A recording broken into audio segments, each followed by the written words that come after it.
هي مصر بتصرف فلوسها فين؟ أنا مصطفى الغريب ودي فيديوهات السؤال الصح.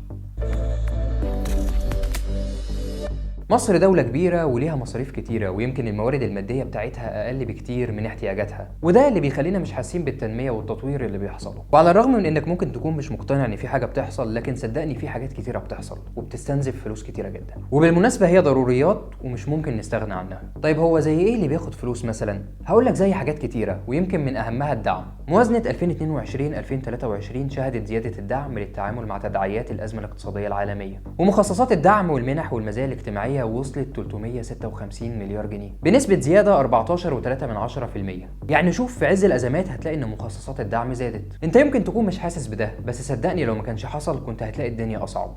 طيب هي مصر بتدعم السلع التموينية ورغيف العيش بكام؟ في 90 مليار جنيه لدعم السلع التموينية ورغيف العيش، انت متخيل الرقم؟ وفي 22 مليار جنيه مخصصات لتمويل برنامج تكافل وكرامة، وده لتقديم دعم نقدي شهري لحوالي 4 مليون أسرة، ودول الأسر الأولى بالرعاية. يمكن المبلغ ده في ناس كتير مش شايفينه، لكنه مهم لمساعدة الناس التعبانة اللي مش لاقية، وده بجانب اللي بتصرف على الصحة والمبادرات الصحية واللي هتكلم عنها بالتفصيل في فيديو لوحدها.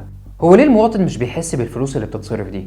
انت ممكن تكون مش حاسس بالفلوس دي لانك اتعودت انك تاخد الدعم ده، ومش بتفكر هي الدولة بتصرف كام عليه، ولا بتجيب الفلوس دي منين، ولا بتوفرها ازاي. ويمكن احيانا بتبص لنفسك وبتحسب بس الفلوس على قدك. يعني نقول مثلا ان الدولة بتدعمك ب 200 جنيه في الشهر، انت بتشوفه مبلغ عبيط، لكن المبلغ ده لما بيتضرب في عشرات الملايين بيطلع ارقام مرعبة. موضوع مصاريف الدولة دي والارقام اللي الناس مش شايفاها عاملة بالظبط زي بيت كل واحد فينا. انت عايش مع اهلك، بتاكل وتشرب وعايز لبس جديد وتخرج وتتفسح وتجيب عربية جديدة، لكنك مش عارف ان البيت عليه التزامات وفيه مصاريف اكل وشرب وفواتير. فلما تبص للصوره الكامله هتعرف ان في حاجات كتيره انت مش واخد بالك منها، ويمكن ده اللي الدوله بتحاول تواجهه، وانها بتسابق الزمن علشان تحقق اكبر قدر من التنميه، علشان نبدا نحصد ثمار ده والظروف تختلف، اللي هي طبعا مش عاجبه حد، وخصوصا في ظل الازمه الاقتصاديه العالميه. فالمقصود هنا هو ان الدوله بتعمل حقيقي وبتسعى لانها تغير الواقع، ودورنا اننا ندعم ونساند ونلفت نظر الناس للي بيحصل علشان نعدي المرحله دي.